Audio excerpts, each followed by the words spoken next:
Good evening. Good evening on this wonderful January evening.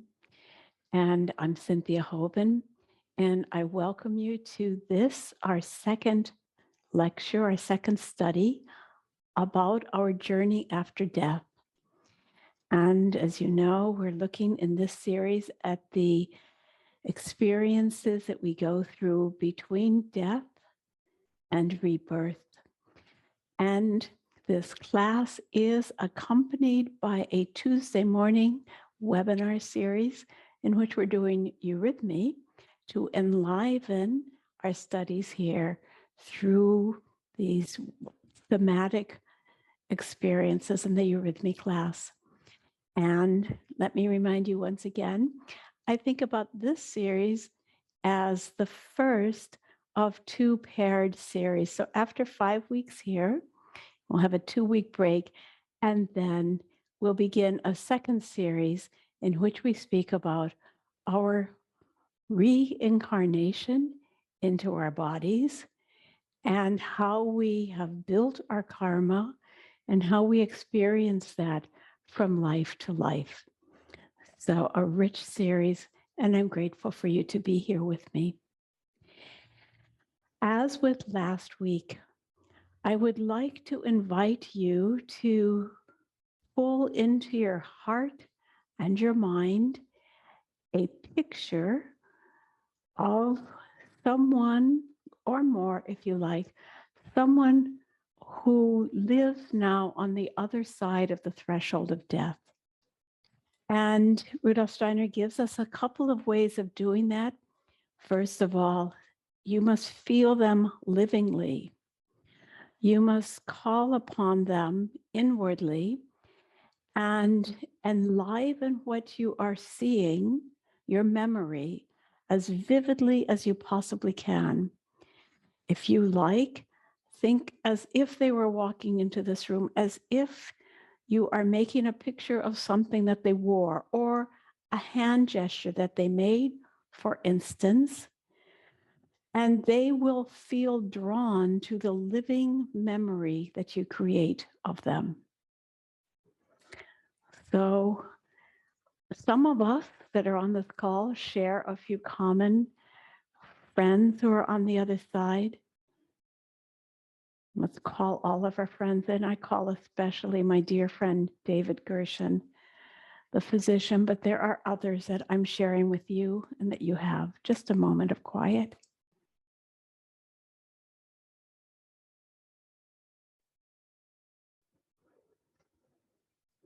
And as I breathe him and others into this space, I will light a candle. And the candle serves to underscore that our hearts are warmed, our thoughts are warmed, and for this time, we won't forget each other.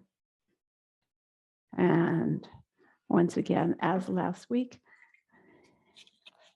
I have a candle that doesn't like to stay lit. No, a match. Oh, a match.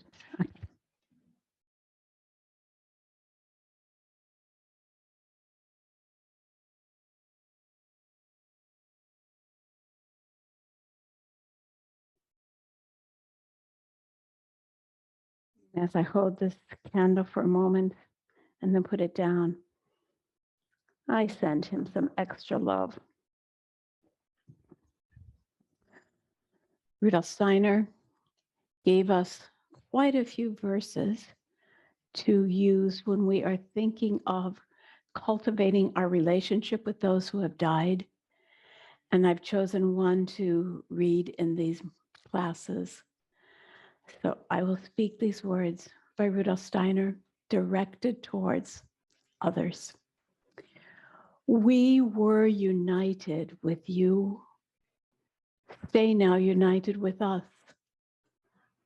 So shall we speak together in the language of eternal being. So shall we work together where deeds find their fulfillment. So shall we weave in the spirit where human thoughts are woven in the word of eternal thought.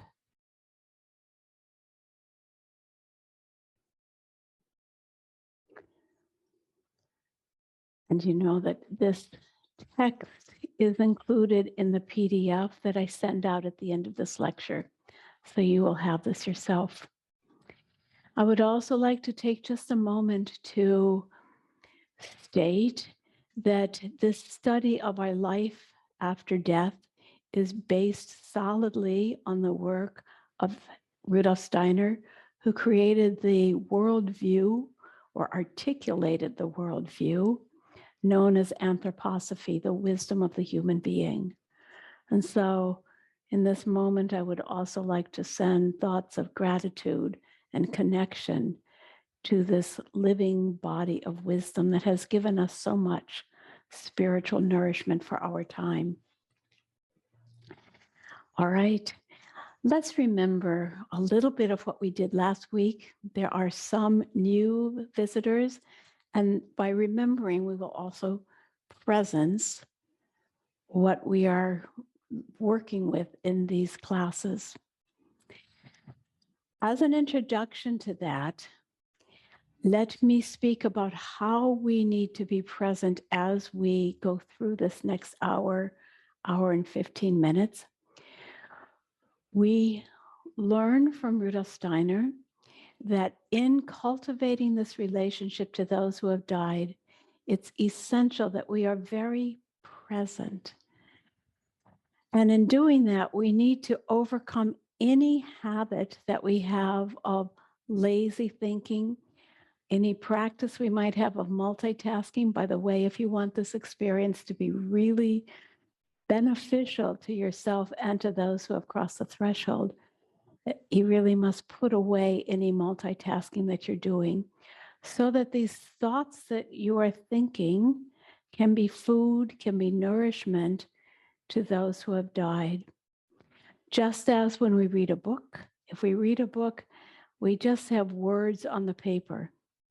But if we take time to really let those words that we read be awakened inside of us by our own inner activity, we resurrect them, we bring them to life by really letting the pictures of what we're reading come alive. Then we begin to move out of so-called dead thinking into living thinking. Those who have died get nothing from dead thinking, nothing at all. But if we engage in living thinking, they can really draw near to us, correct our thoughts, and hear our thoughts. And with relationship to this, Rudolf Steiner says, those who have died are looking towards us to tell them about the spiritual world. This is very interesting. We'll come back to this thought several times in these weeks. But those who have died can't learn the roadmap of the spiritual world if they haven't prepared themselves before death. And so when we send the thoughts of this evening or the thoughts of our study to them, they are better equipped to take this journey and understand the obstacles that they face. And in a wonderful sentence, Rudolf Steiner said, those who have died, they read us like a book. We are books. Our consciousness, we are books for those who have died. So let's make ourselves into books. Let's remember a bit of what we did last week. I spoke of how the entire universe, the macrocosm, is a spiritual being. And the foundation of everything in the universe is consciousness. And we speak about the greatest all-encompassing consciousness as God. And in God's, this huge consciousness, there are also contained many other levels of beings. And we are well served if we think of these as levels of being, and those with the largest level of being are like the greatest sphere. It helps to think of this spatially, although that's not entirely true, but in our present day earthbound consciousness, we think about that as a spatial concept. But those with the largest and most encompassing consciousness have the greatest deeds and the greatest understanding. And those we call the seraphim, and next to them are the cherubim and the thrones. In Greek language, according to many traditions, but there are other names for these in Hindus and so on. Seraphim, cherubim, thrones, immense beings who have given their entire being so that we can exist. And then the beings of wisdom, the Kyriates, those who have all movement and those who have made form. Also the exousiai, also called the Elohim to the Jewish people. And then closer into us, relatively closer to human size, are the archai, who rule over entire ages, vast times, and the archangels, who rule over nations and folks, and the angels, we each have our personal angel. Then way down here, as the so-called 10th hierarchy, are the human beings in becoming. We're not yet anywhere near being a hierarchy, but Rudolf Steiner gives us a wonderful phrase that says, the spiritual world created the physical world. We'll speak more about that later. They created this world, but these beings would have lost everything if they had slipped into matter, just like you will lose everything if you slip into a machine. If you let yourself get frozen in a machine, you lose everything. These spiritual beings would lose everything if they slipped into matter, but they had need of a special kind of being, human beings, in order that they could live with us in the physical world. Huge sentence. The spiritual beings had need of the human being in order that God could live in the physical world. So we are the youngest, and we're the only ones that go into this world of matter, material. You might ask, wait a minute, what about the animals and so on? I'm including them in the whole picture of usness, humanness. But in this world, we humans are the ones who have the future. We have the seed of the entire universe inside of us. And so we ended our class last week, and we'll end it again this week with this meditation verse. I am in God, and God is in me. But the spark of God that we have is capable of evolving towards freedom. And so our earnest question is, what will we do with our freedom? Can we claim it first? And then what will we do with it? Will we choose to love with it? Or will we choose to turn away from the Creator and make a really devolving process? We will come back to these questions again and again, but they help to illuminate what it means to go through the process, the cycles of life and death. So as we spoke of already last week, we have this continuing process of incarnation and excarnation. And this has been known to people for as long as there was Earth. Only in our most recent times have we forgotten or not been able to cognize these cycles of life of reincarnation. But I will make this curve. We go down into incarnation. We are embodied in matter, coming more and more and more densely into matter until midlife. And then after midlife, we begin to loosen again, even as the body becomes harder and will die, we begin to loosen. We pass through the gate of death and we rise. Rising, we go back into the spiritual world, and we are there for long periods of time Yes, you're telling this, right, to your friends who have died, right? You're seeing this with them. We're in the spiritual world for long, long periods of time in order to be renewed, to be back with the archetypes. But as Rudolf Steiner tells us, a wonderful picture, if we were just to stay in the ocean of godliness, we would not further the needs of evolution. We would just be bubbles, but we wouldn't be engaged. We'll speak more about that later. It's a beautiful picture. But at a certain point, we're invited and given the opportunity to continue the work of evolution by incarnating again, meeting our karma, and so on, going deeply and then excarnating, and then the lifetime takes some decades, and then this can take 1,000 years, perhaps, out here. And then journeying through the starry world again, down into matter, up again. So in contrast to much popular teaching, Rudolf Steiner says probably most of us have not come back to the earth within the last century. It's possible. It's definitely possible. There are people who think that they were here in World War II. Possible. But in general, we only come back onto the earth when conditions on the earth have changed enough that we would take a big step forward in our evolution. So we don't need to keep bouncing back and back. This is not where the real content of our existence is.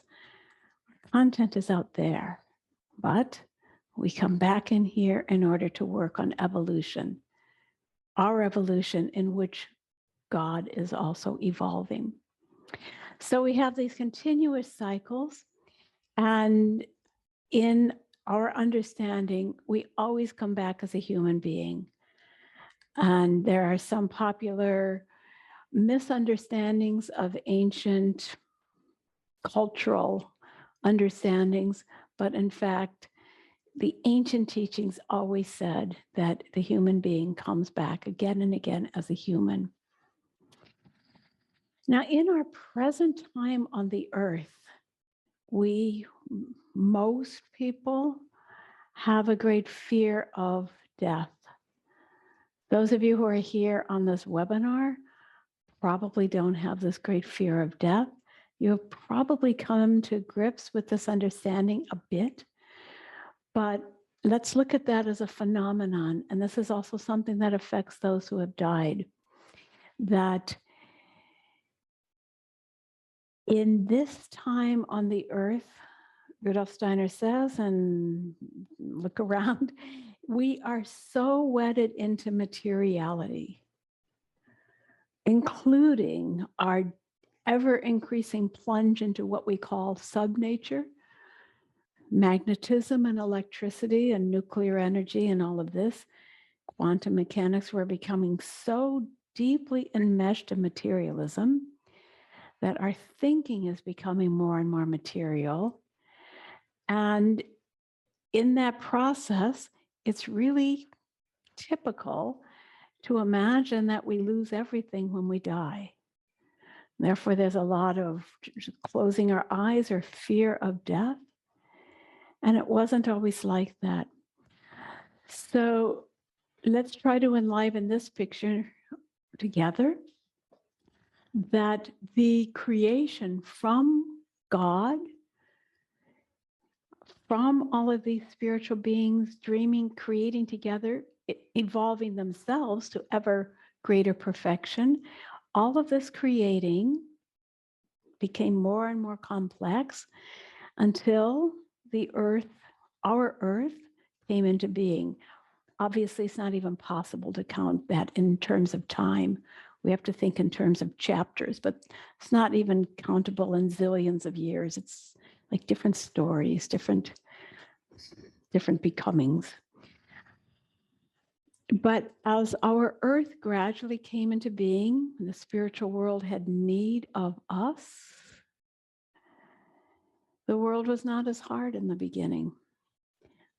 it only gradually began to solidify. It was at first tenuous, airy, watery, tenuous. And in that stage, this that the human being was only a dream, like a child who's ready to be born inside of your mother womb is only a dream. We too could dreamily touch into these living waters of the earth and leave again. In those stages, getting embodied in this very scarcely existent materiality was so easy. But in the course of time, in order that we become free, the earth became denser and denser. And as that happened, human beings who were incarnated, embodied, had less of a relationship to spirits and to those who had passed over into death. So looking back again, for vast thousands of years, human beings had a living relationship to those who had died. In fact, from that perspective, it could be imagined those who had died would look down on those who were embodied and say, they've left us, they've disappeared, we can't wait till they come back. And those who were on the earth could talk to their brothers and sisters, so to speak, on the other side.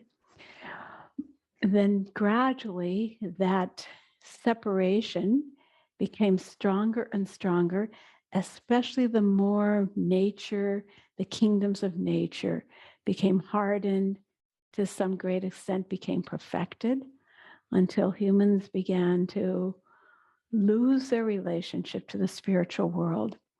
And we see when we look back to ancient mystery streams, what I mean by mysteries are the sacred temples where people went to pray, and the leaders of humanity went to be initiated. In those temples, they learned to cultivate a relationship that would help them to see across the threshold, to talk to those who had died, to pray to the gods, and so on. So this continued, and then a real decisive moment came with the incarnation of Christ and what we refer to as the mystery of Golgotha, but we're not ready to go there yet. But that was where the creative gods had a new relationship to the phenomenon of death and gave the power of living to human beings even when they confronted death. But we need some more concepts to work with that one to build that up. But now in the 2,000 years since that, the earth has continued to get harder and harder and harder. And here we are, totally enchanted, totally hypnotized by this magnificent physical world, and in some ways in great danger about what will happen to humanity if there are no people left who can communicate back and forth between spirit and earth and matter.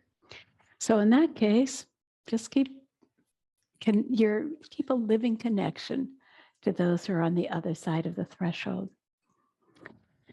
All right, I would love now to build a few more thoughts with you that will take about 10 or 15 minutes to bring in some very basic thoughts about what it means to be a human being and what it means to be awake, what it means to sleep, or what it means to be dead to this body. As I said, concepts that are familiar to many of you, but this will build the picture that we need when, in a moment, I say, at the moment of death, the ego and the astral body and the etheric body leave the physical body. And for a person who's not really familiar with these terms, we need to build the foundation. So what does it mean to be a human being? Of course, when we look at a person, we see their physical body first. And in our casual or our non-enlightened or our automatic habitual thinking. Someone walks down the street and I say, oh, I see him. But I'm only consciously thinking, I'm impressed by the physical body. But in fact, that human being is so much more than that. On the one hand, bigger with all of that, his or her aura, and also much more central, much more heart than we can see. So the physical body is just the shell that we live in. It's a fabulous shell. I always want to say it's the temple of the spirit that we live in. And as I said before, the spiritual world had need of the physical body to be present in this dimension so that this world of matter would not be, so to speak, lost to the gods. We have concepts to build. What in the world does that mean? But the physical body is beautiful, and we must be incarnated. Our job for these decades that we're alive are to really use our bodies. I know some of you out there are farmers. Yes, just use those muscles, tend the earth, whatever you do with your life. We must be practical. We must be incarnated. We must teach this body that we live in how to obey spirit. I do that, of course, with eurythmy. I let my body really sing and resound with sound and poetry. You teach the body to do what you teach it to do. Even teaching your body to think is even logical thoughts, even mathematical, material thoughts is really good, as long as that's not all you do. So the physical body on the board, yes, a little bit light, but your physical body, perfect, fabulous, strong, hard, and in and of itself dead. How do we know that? The moment we die, this body has no more person in it, no more life in it. It crumbles and falls away. So we must be grateful to it, but we must recognize that it doesn't have life in it. And we have a physical body in common with the minerals. Look at this gorgeous crystal. How did that get made? Yeah, our physical body is that, only much, much more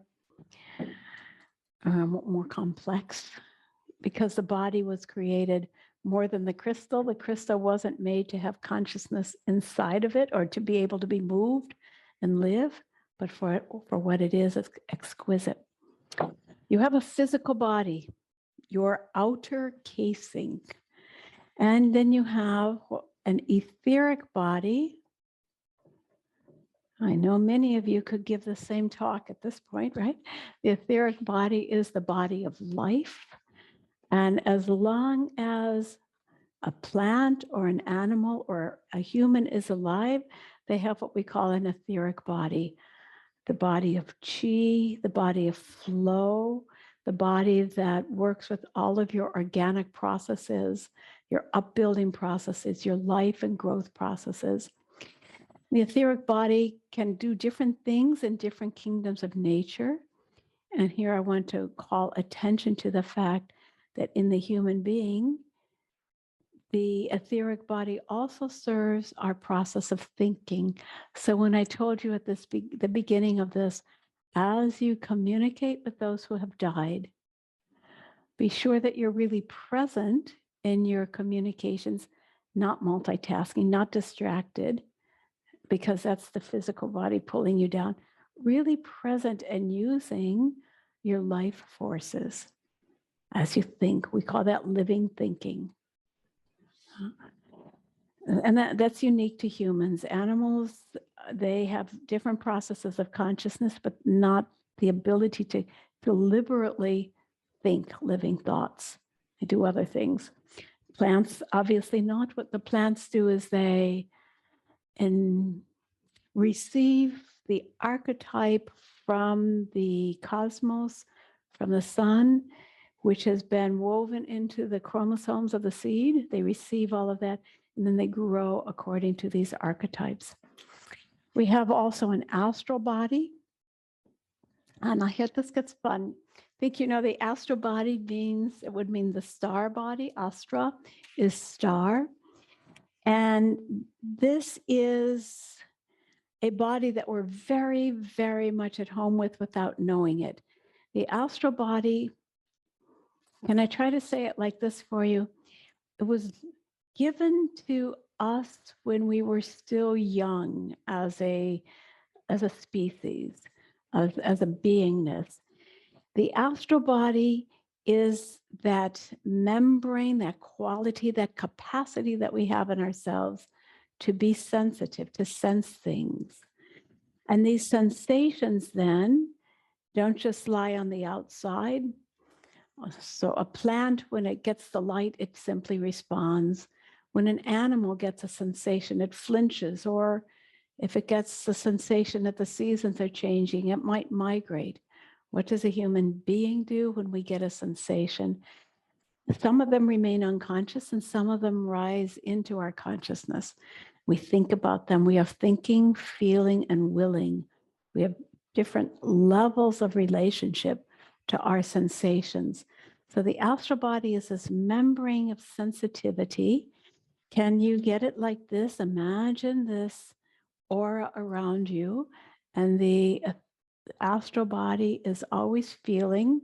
One level of it is feeling into your hands and your skin, all of your sense organs, but it's also feeling, for instance, the mood that changes when someone else walks into the room, where your astral body is resonating with that. It's a lot that goes on there. And the difficulty with the astral body is that we're not, so to speak, in charge of it. And so the astral body can lead us into places where I'll start with talking about desire. Desire is strongly connected to the astral body. When we think, I love the way that cake tasted, I love that truffle, or those flowers, or sexuality, whatever, I want more. And it leads into addictions. It leads into wanting to hold on to things. And I bring that picture already now because that becomes a huge difficulty for us after we die. And we'll get to that, in the next half hour, how everything that the astral body has been living with, that has tied it to the sense world, continue to tie it after we die.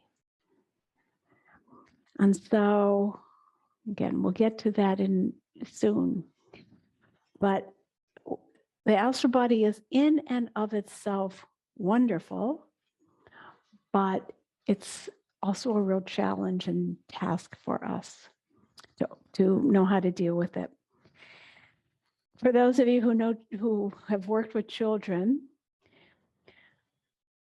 the astral body without the captain of the ship is like a teenager, in which you could say the hormones are running, they're at toxic level, just running wild in them. And we've all been through that. And you could also say humanity was like that for a long period of time in its infancy. But as the spiritual world worked downwards and created us, we developed our fourth part, the ego. And when Rudolf Steiner speaks of ego, it's not spoken of as in the Freudian sense of the id that wants things for itself. The ego, in the terms that we use in anthroposophy, is this core self-consciousness, the I am. And this is the part, if we say, I am in God and in me is God, this in me is God is actually the work that we're doing in our ego, to really experience that in our heart. And this is also what those who have died are trying to fan that flame and see how much of what they learned on the earth they'll be able to take with them on their continuing journey back to God.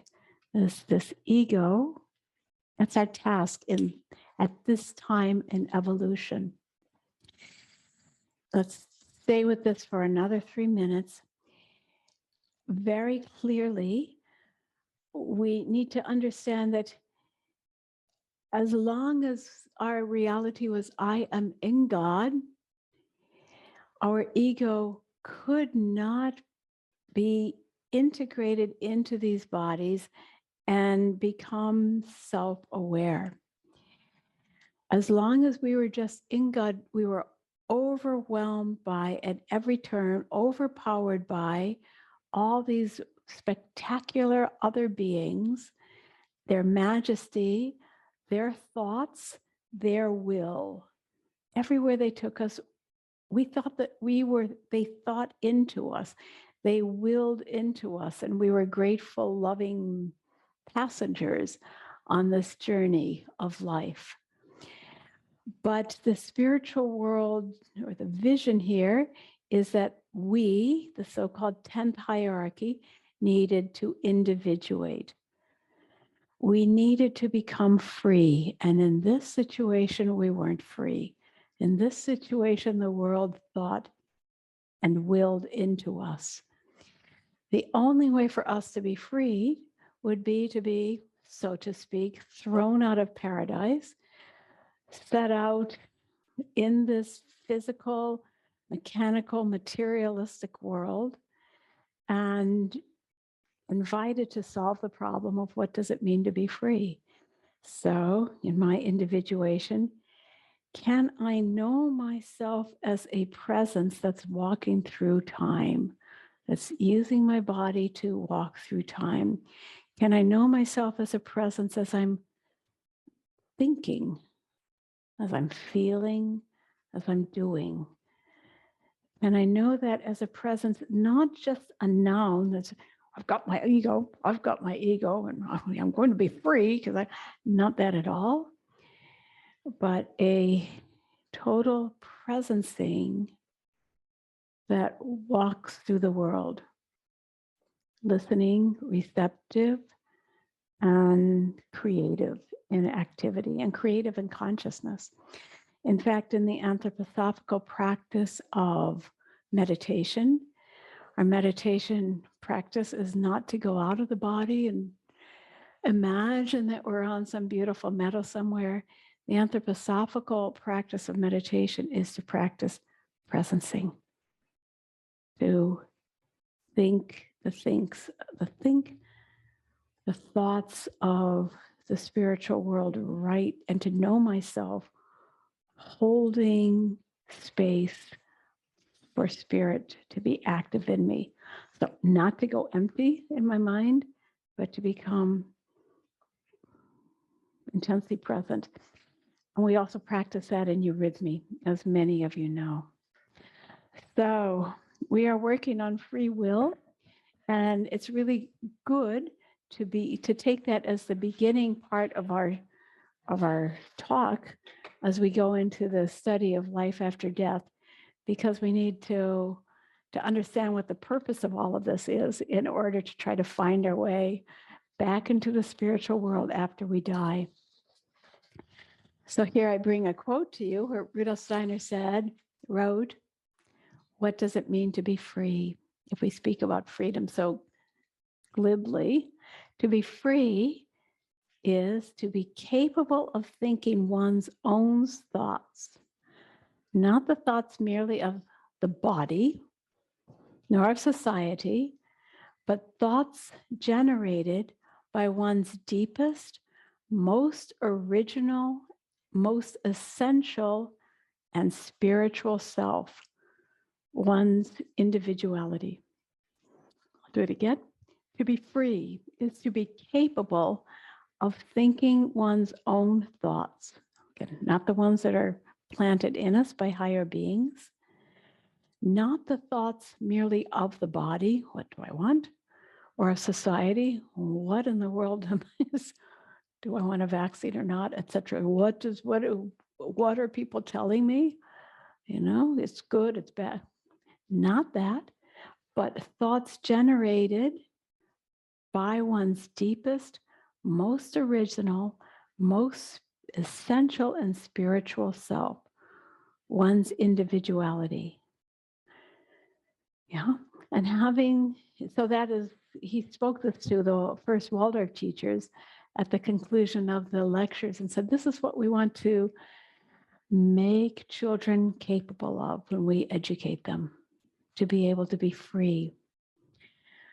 And with that, then, that he didn't put in this sentence, we also can ask questions about what does it mean to think like that and hitch our thoughts to the thoughts of the gods consciously and not just have them put into us. So thoughts of goodness and truth and beauty. All right. Next step. When we are living in our body, the physical, the etheric, the astral, and the ego are all integrated. The physical body and the etheric body are especially strongly integrated because the physical body needs the etheric body 24 hours a day for all the days of your life so that you can stay alive. The astral body and the ego, when they are living in the body, become conscious through the experiences of the body. So through your body, and this is very obvious, you feel, you touch, you feel warmth and cold, you feel qualities. That was what it is to be alive. And then all of these processes of consciousness create what we call catabolism. They kind of break down these abundant forces of the physical and etheric body. So the processes of consciousness, even physiologically, are tearing down the upbuilding forces of vitality. And at night, then, we fall asleep because our ego and our astral body are tired of living in this physical world, and because the body needs to regenerate itself. It's been worn down by having you inside of it all day long. So you lay that body down in bed and you dream. And then beyond dream, you go into deep sleep. What does that mean? In that time, the physical and etheric body are not disturbed by the processes of consciousness. So the body becomes like a plant that is just living material, and it gets wonderfully rejuvenated and recharged. Meanwhile, the physical and the etheric body have disconnected, and they're living in the spiritual world. But in general, we're not conscious of that state because we don't have a clear relationship that would reflect the experiences that we have. So the physical body reflects our experiences as long as we're alive. When we're sleeping, the world is too nebulous for our very dim capacities of consciousness. And so we don't really see what's going on. And that includes even lucid dreaming. Dreaming happens when the ego and the astral body are coming close into the physical body, checking in the morning or sometimes in the middle of the night, but kind of beginning to wake up. And the astral body then is touching the etheric body, and it is reading the content of the etheric body. And the etheric body might be thinking, whoa, it's getting hot here. So you might dream of a fire. Or in the etheric body, your astral body might discover memories of a conversation that you had, or memories of some experiences that you've had in your life, the astral body doesn't convey those to you in the literal sense that we get them in normal life. The astral body sees them in symbols. So that's what the dreams are. It takes a lot to really understand the symbol language of the dreams, but they're not necessarily prophetic if a person hasn't been able to crack open the doors to the spirit. But the ego and the astral body in that time have become tired of sucking in or meeting only the world of appearances of Maya. So at night, the ego and astral body go back into the spiritual world and they see the reality, the things in their true being nature, touch the archetypes. And so when we wake up, the ego and astral body are woven into the physical etheric again. Hopefully we get well incarnated and we have another good day doing God's work by being here on the body. This all changes at the moment of death. At the moment of death, for the only time in existence, with very few exceptions, like comas or, very few exceptions, the moment of death, the etheric body also leaves the physical body.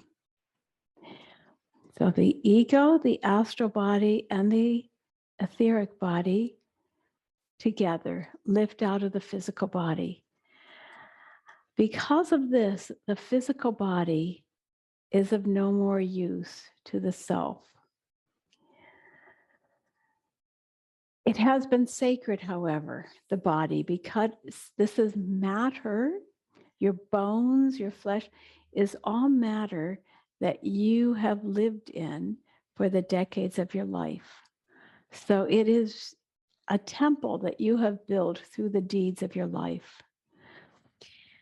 At this point, of course, the considerations of each individual will be different.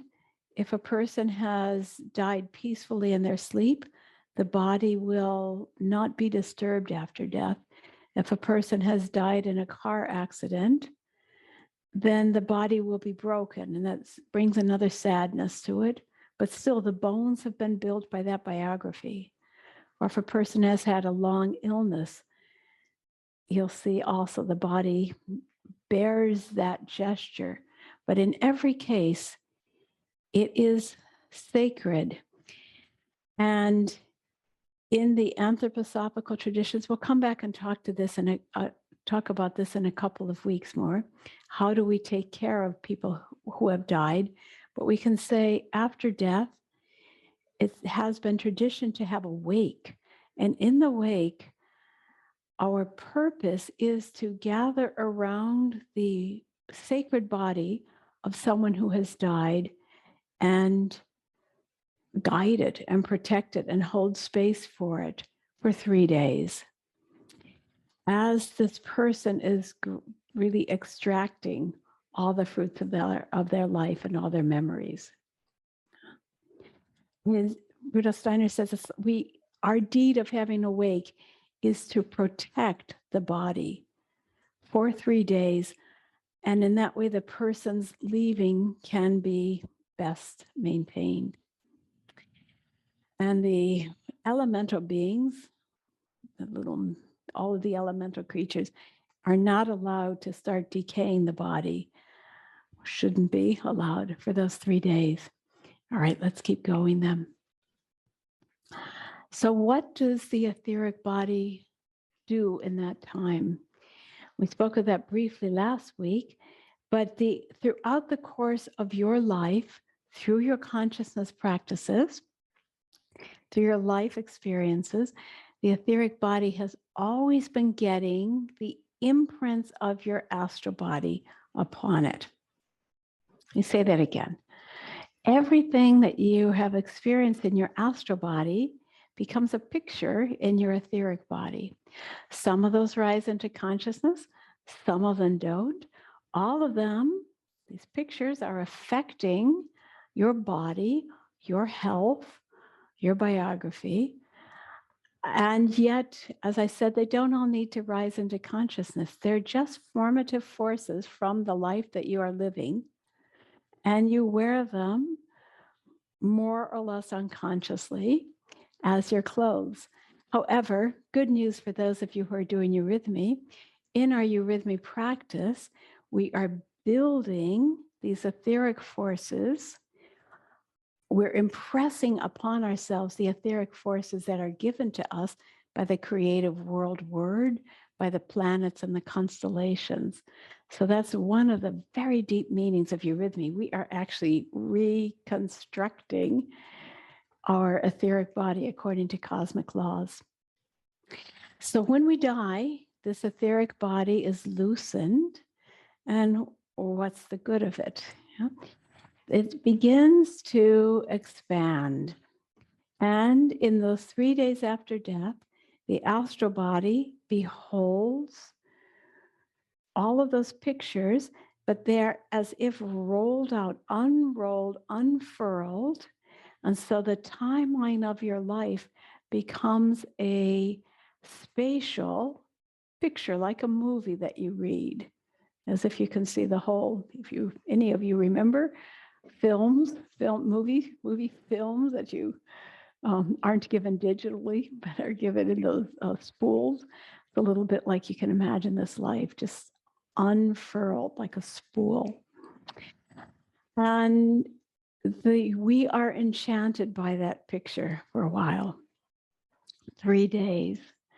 And I'd like to, at the end of 3 days, that picture will then dissolve. We don't need it anymore. It dissolves into space and back into the clouds. But Rudolf Steiner says for an initiate, the spiritual world might say this etheric body must be saved. So they will keep that spiritual body, that etheric body, and it can be used to help other people at other times. So I want to read a little bit now what Rudolf Steiner says about this etheric body. Again, Rudolf Steiner is speaking. Generally speaking, we can say that the etheric body is absorbed into the etheric world, and it takes the fruits of the life between birth and death into the spiritual world, thus enriches the etheric world. We enrich the etheric world at death with what we have given our etheric bodies. We need to picture a process quite different from any process that would take place in the physical world. So in the physical world, the body just dissolves. Steiner says, it is desirable to find a term for this that could not apply to any physical process. And he says, I've thought much about what word can I use for this? And the best word that I can find is not dissolution, it's what I would call inbinding. Inbinding, I find that a bit confusing. I choose to say inscribing. We are inscribed into the etheric world. The physical body is subject to dissolution, the etheric body to inscribing. This is the polar opposite of dissolution. Let us assume that someone has built one thing or another into his etheric body. The etheric body is connected with everything extraterrestrial. Now, insofar as a person has some experiences of things beyond the merely earthly in his life here, and everyone has those experiences, even materialists, although they're not aware of it, that content of things beyond the earth lives in his etheric body. It is incorporated into the etheric world, embedded into it. If we consider somebody's earthly remains, they amount for physical eyes to nothing more than a little heap of earth, like other earthly substances. And people assume, though not quite correctly, that the earth would remain just the same at this little heap of earth. The physical body did not become part of it at a person's death. It's not quite right, but sort of. But those who contemplate the developing after-death relationship of the etheric body to the heavens have a different view. They would have to say, here's the point, the content that a person has created for himself as a fruit of his thinking, his feeling, and his willing, of his work, the fruits of his whole existence, of everything that has happened to him and that has during his life on earth been incorporated into his etheric body. Everything is something for which the heavens are full of gratitude when they receive it. A cloud of gratitude sweeps over those who direct their clairvoyant gaze upon the abandoned etheric body of a deceased human being. When our gaze falls on the graves of human beings, not an earthly world of thanks is heard,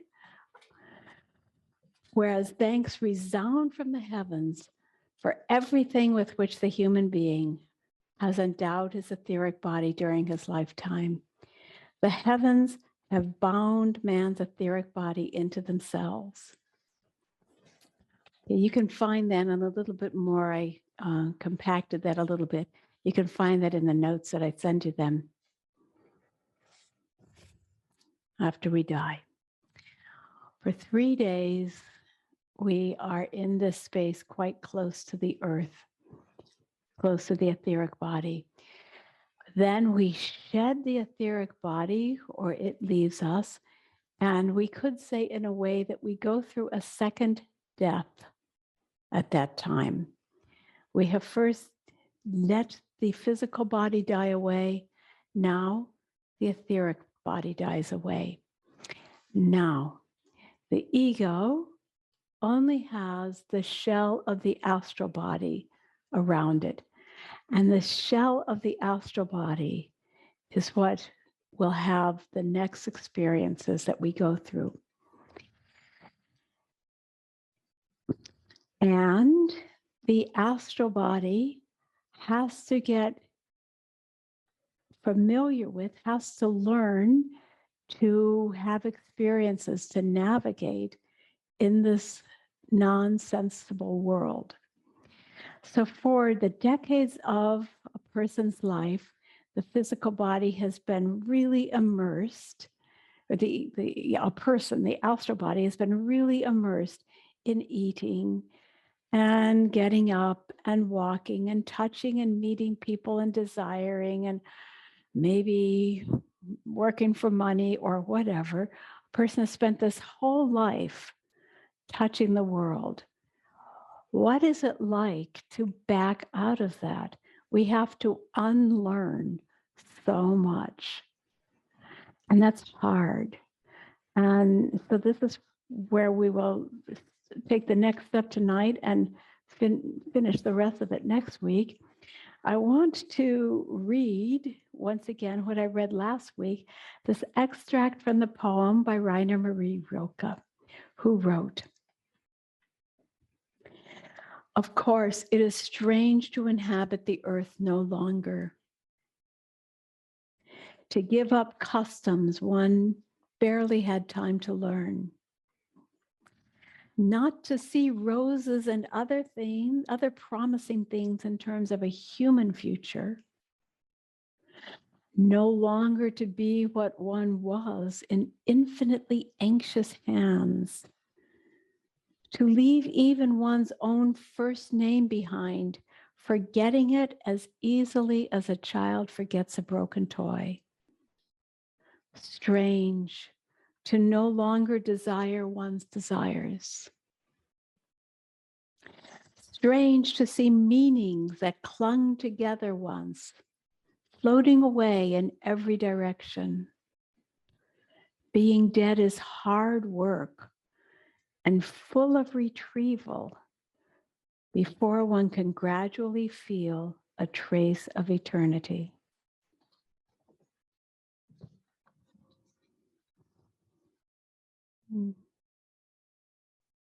That's in the PDF that you get. So thus begins the next part of the journey that will last typically for 1/3 of the time of a person's life. So if a person lived to be 90, 30 years. Another way of saying is typically for the same amount of time that a person has slept during their life. It can have variations. So let's remember another picture that I brought to you before, that in the world of spirit, when we're immersed in that world, the way of relating to everything is through what Rudolf Steiner calls sympathy, that we float into things, we merge into things. We don't have point consciousness. We have group awareness, semi-awareness. And sympathy in this case doesn't just mean love, but it means this merging consciousness. And when we are born, and for the decades of our life, that sympathy is still present on one level, but the laws of this world are the laws of antipathy, separating and then examining and focusing and figuring things out. I'm not you, I'm not that, I'm me. This is how that works, this is how that works. Logical thinking, earthbound thinking, the laws of separation from God, from spirit, in order to become individuated. Powerful picture, right? That's what it's like to die. And when we go back into the spiritual world and take that attitude, that gesture with us, we are like a toxin to them. The spiritual world has no understanding of what our antipathetic gesture is. So if one of your friends has died, someone you know, or when you die and you go into the world saying, yes, show me. How does that work? Such things, the spiritual world doesn't get it. On the other hand, if you haven't learned to open yourself to spirit during the time of your life, then you won't be able to understand the laws of sympathy. And so all of this has got to be polished before we have clear vision and before we are, so to speak, allowed conversation with higher spiritual beings. When I say allowed, what's behind that is to say, we are blinded to them. And Rudolf Steiner says quite clearly that initial feeling is a feeling of great loneliness. If we can't find other beings, being lost and confused. For that reason, it's so important for you, for us, to do deeds of service to those who have died, to keep them in mind and to keep trying to talk to them so that they can read you as a book, as I said before, so they can learn through you what the spiritual world is like or what their experiences are like. As you coach them, hey, stop being so antipathetic. But you have to say that in a living language that they can understand. So let's talk for a while. So the first step of growing takes us into a stage that Rudolf Steiner frequently refers to as Kamaloka. That's not Karmaloga, it's Kamaloka. It's a Sanskrit word that means the place of desires. And so our first journey out of habit after death is as we are confronted, our ego is confronted with the desires in our astral body. And those are desires that we have put in the astral body ourselves. So once again, to use a trite example, chocolate, food altogether, water. We're so used to desiring those things all the time, or for the experience of stretching our body. If we haven't got a body to stretch anymore, but we're used to certain experiences, sexuality, whatever, if we don't have a body with which to fulfill those desires anymore, the self doesn't know where it is. Nothing is touching your skin anymore, like Rilke says. It's strange to not feel those things. No more roses to smell.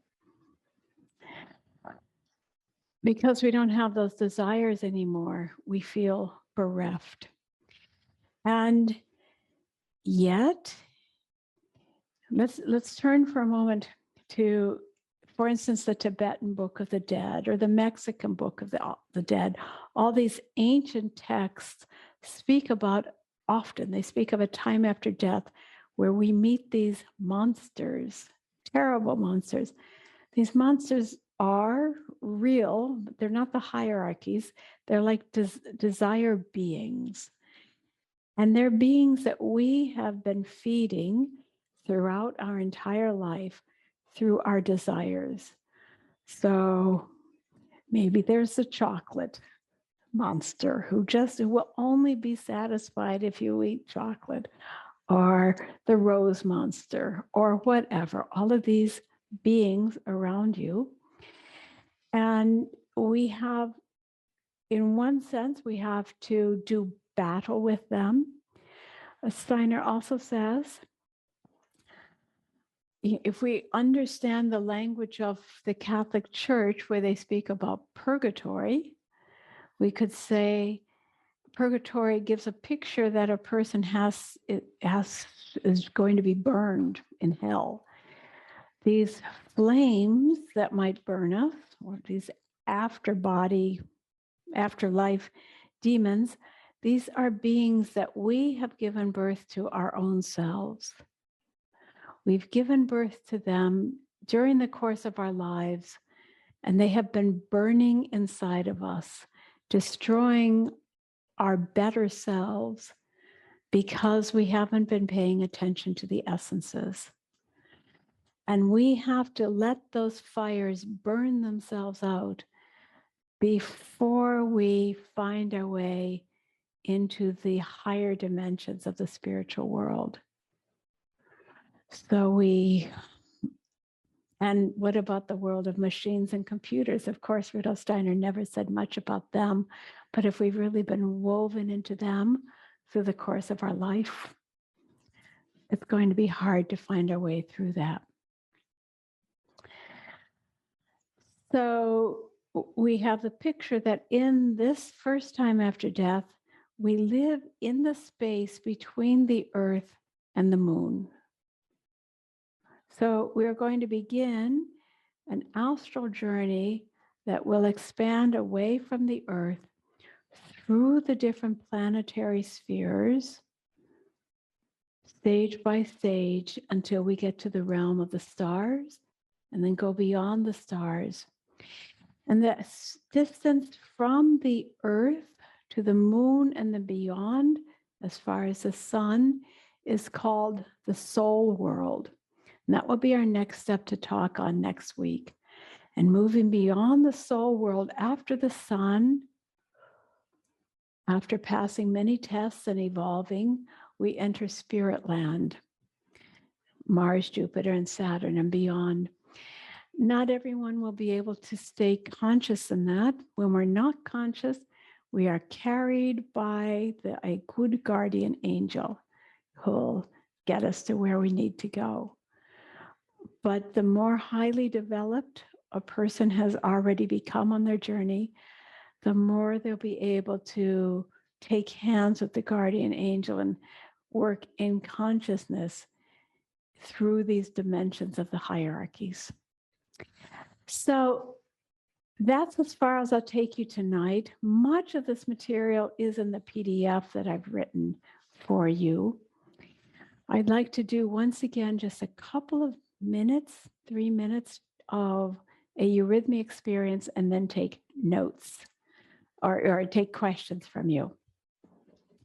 Once again, this experience, if you like, you can just watch what I invite you to do, but I would prefer it much more if you move it with me, and you can move it even if you're sitting, but it will feel really good if you get up and move. So take a nice stretch. The same exercise that we did last week. And invite that friend of yours who's on the other side to be part of this experience with you as you enliven your spiritual understanding and integrate it into your body movements. So we're going to make visible the meditation.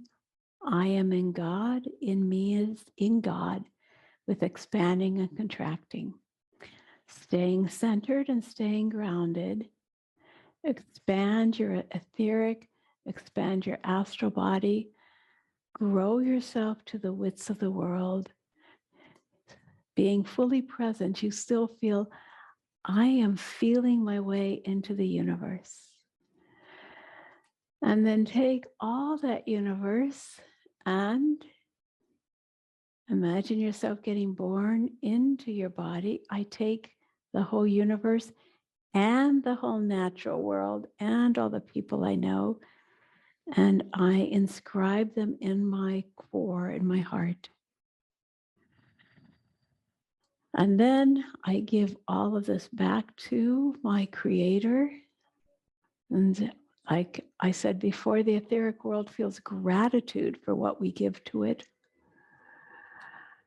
And then I take all of that, and with gratitude, I bring it back into myself. In myself, I feel, in me is God.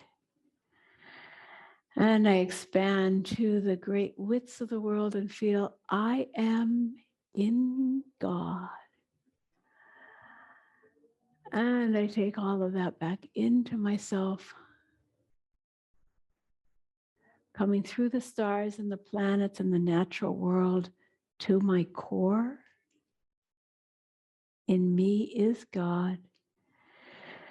And then back through the natural world and community of people, back through the planets, through the stars and beyond. I am in God. Once again, in me is God. I am in God. And now to conclude that, drop your arms and see if you can create this feeling. Feel the whole universe around you. And as you take a deep breath, feel how its resonance is in your heart. You are a human being.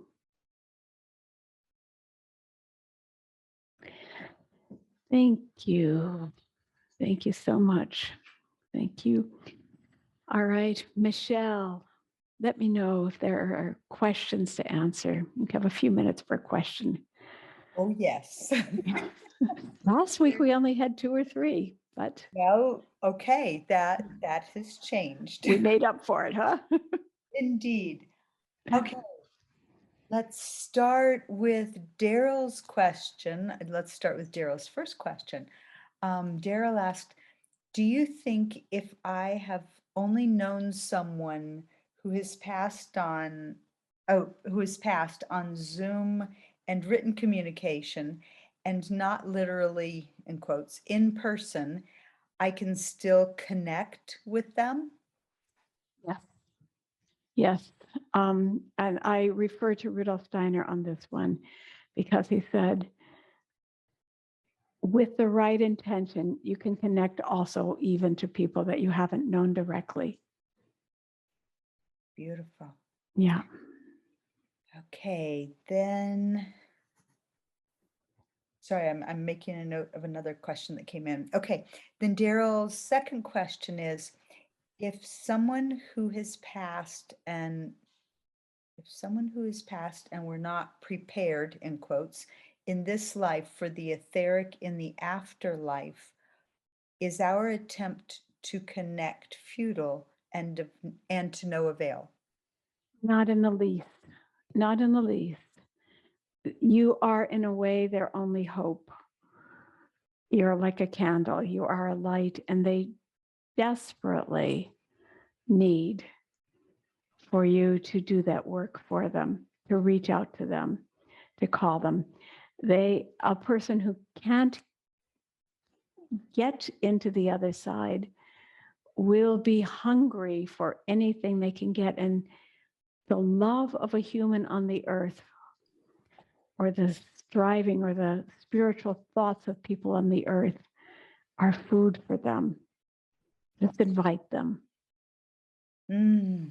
Okay. Then Joanne asked, when someone is still alive but intubated and sedated, can the soul hear prayers being offered for them? I would say definitely yes.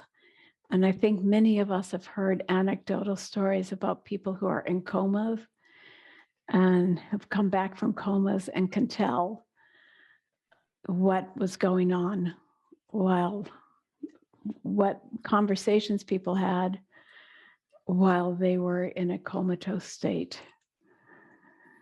So, yeah. Sometimes they might be too far away, but in general, absolutely. Okay. Thank you. And then Joanne asked, is the astral body the same as the aura, or is the etheric body the aura? Third choice. We have essentially two auric fields, or maybe more: the physical body, the etheric body, and the astral body. They're all organized bodies of forces that work according to different laws. Physical body is also a body of forces, but its laws are that it fills itself up with matter. The etheric body has its own law. Short story, we have at least two auras: the etheric aura and the astral aura. Well, okay. Thank you. And then Daryl asked, how does sleep apnea or lack of sleep interfere with the dream state? My goodness, a lot. Daryl, you've probably seen that, but my father had sleep apnea, and I could see he more or less lived in a dream state for much of the day because he could neither get in nor out. That's really a lamentable state. Yes, it interferes greatly. My experience with my father was that in the years of his apnea, he was never fully present.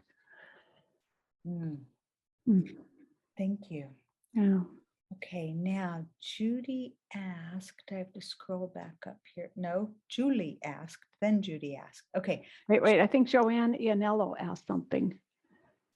okay, so Joanne, I've got two questions from Joanne. Did I miss another one?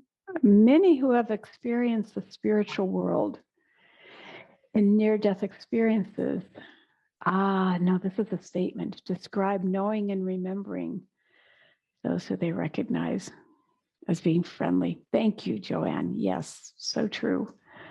All right, I'm sorry for interrupting your flow, Michelle. Go ahead. Okay, Julie asked, what happens to the soul of the person who gets cremated right after death? Yeah, It's a direct message to me. okay. Got it. Where did that one come from? It's harder for someone who gets cremated directly after death. But the spiritual law trumps everything. And so ideally, yes, we have a vigil, a wake for a person. Ideally, we protect them in death as we would in life. And nonetheless, we know that in many cases it's not possible, even in cases of war and so on. So we deal with it. It's harsh, but they'll find their way. So you, as their friend or colleague, go right to them and say, look, you're still going to be okay. Thank you. Okay, then Judy asked, is Kamaloka between the Earth and Moon sphere for the 1/3 of the lifetime? Less, hopefully. less. It's a portion of that. But some people will really get stuck and hung up there for a long time. And tragically, Rudolf Steiner says those who are extremely materialistic actually can hardly break out of Kamaloka to get any further. They have to come back to earth really quickly, and their next life is a really difficult one. But that comes in the next series in March. Okay, something to look forward to. Nicole asked, what would be your recommendation to lessen those monsters that we create in life? Absolutely. Do our inner work. Absolutely. A person who has done their inner work. No, I have a better answer for you. First of all, a person who's done their inner work will be far less tormented by those monsters. But I'll give you another formulation that Rudolf Steiner gave, which is very beautiful. He said, really, we must love the things of the world. So yes, love the flowers. My trivial example, love the chocolate or whatever, love the taste. I like to say God has wrapped him and herself up in such beautiful colors for our delight. Love the sense world, be grateful for it. But then says Rudolf Steiner, the mistake is if we become so addicted to the sense world that we use it for our own gratification and that we become dependent on it for our sense of consciousness, for a sense of being. That's where it's a trap. So the right way to walk through the world is not to get attached to all the things of the world, but to love them with gratitude. Gratitude. Yeah. Okay. Carlos asked, did Steiner ascribe any particular importance to the 40-day period after death? Carlos, no, he didn't. Is that an Islamic or is that a Jewish tradition? I know I've heard that from different cultures. And of course, in the Christian tradition, the 40 days comes up a lot for different relationships to Christ's life after death. But no, It looks the like time between the resurrection and Whitsun. But no, he didn't say that for us. Okay, so Carlos said Christian. Yeah. Okay. No. Not that I know of. I could ask one of our priests around here. Maybe. If I find out, I'll try to follow that thread. Good question. They're all good questions, but that's an interesting one. Yes. Mm. Okay, let me come back. Oh, Julie, coming back to the question about a person who has been cremated shortly after death. Julie's follow-up question was, is there something I can do to help that person? So we're going to go into this whole question of how to help. But the basic theme that I will cultivate all the way through that question is, or all the way through that topic is, read to them, talk to them, affirm with them, tell them what has happened just in case they might have missed it. I don't know if it was a sudden death, it's especially tricky. Those are the people who might not get very far. Read to them, talk to them, and assure them that if you want to, that you will not let them disappear into nothingness, that you'll continue to remember their beingness. Yes, thank you. And for those of us who know eurythmy, the hallelujah is always good for those who have died, always. Yes. Yes. Okay, and then Judy has a question that Judy, I will come back to your question. That was a techie question to me. And then Judy asked, oh, wait a minute, that one's a comment. Okay, Joanne, friends who have been celebrating the 40th day. Oh, okay. Joanne said, my friends who are Greek Orthodox celebrate the 40th day after death with a special fish dinner, and I think a special church service and or blessing at the grave. Oh, lovely. Yes, It makes sense to me. yes. It makes sense. On the other hand, especially strong Greek Orthodox women, a friend of mine tells of his mother, who is an really old school Greek Orthodox woman. She's vowed to wear widow's black for the whole rest of her life. She's been wearing black widow's garb for 30 years. Wow. But I find no fault in that. It's just, Yeah. I would have a hard time making that as my choice. But there's a loyalty to old wisdom. So it's something beautiful too, isn't it? Yes. Okay. Carlos asked, is the astral body post-mortem 1/3 lifetime period akin to a purification period? Mm-hmm. But the purification part of it is the first part. And as we are able to shed that, then we begin to start learning how to find our way in those other fields of consciousness. So that's what we'll work on next week. Okay. And I'm going to say one last question. Mhm. Jeannie asks, oops, wait a minute. Nope, there's another one that just came in. Okay, but Jeannie asked, does it matter if we read and speak to them out loud or silently? Both work. Both work. And if you were to read out loud, it can be very, very quiet out loud. It doesn't need to be declamation. It can be silent. The most important thing is that you're fully present in the reading. That the thoughts come alive through you. And so if you're thinking livingly and not speaking, they can still move into your soul space and be with you as you make these pictures. If it helps you to make these pictures by speaking them, do that. Okay. All right. Now I'm going to say this is the last question. Judy asked, are our angels with us through this time of Kamaloka? But they need to give us our space as we go through it. They might or might not be able to get really close to us.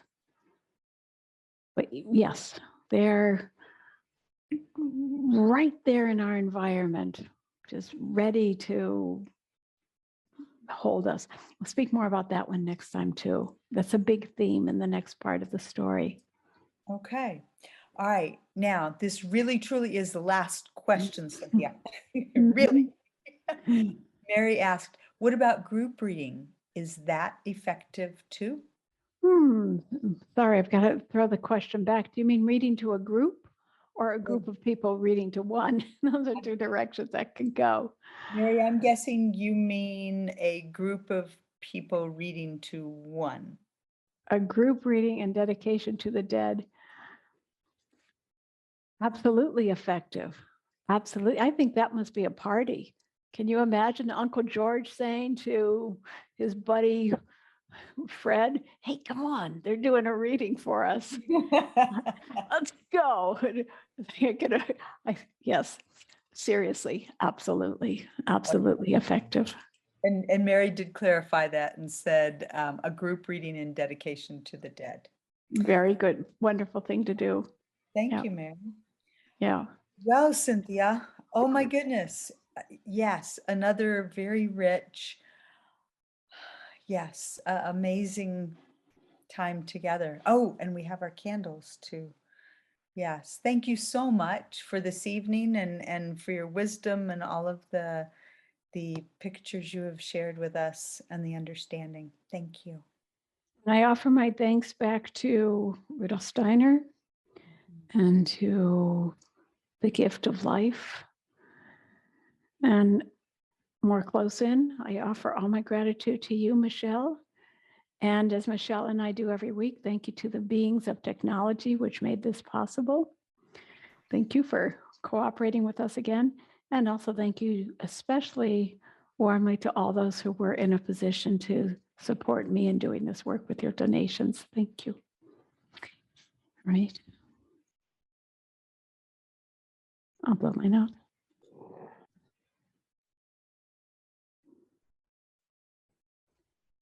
Dear friends, you can look for the recording in a little bit. Thank you and good night.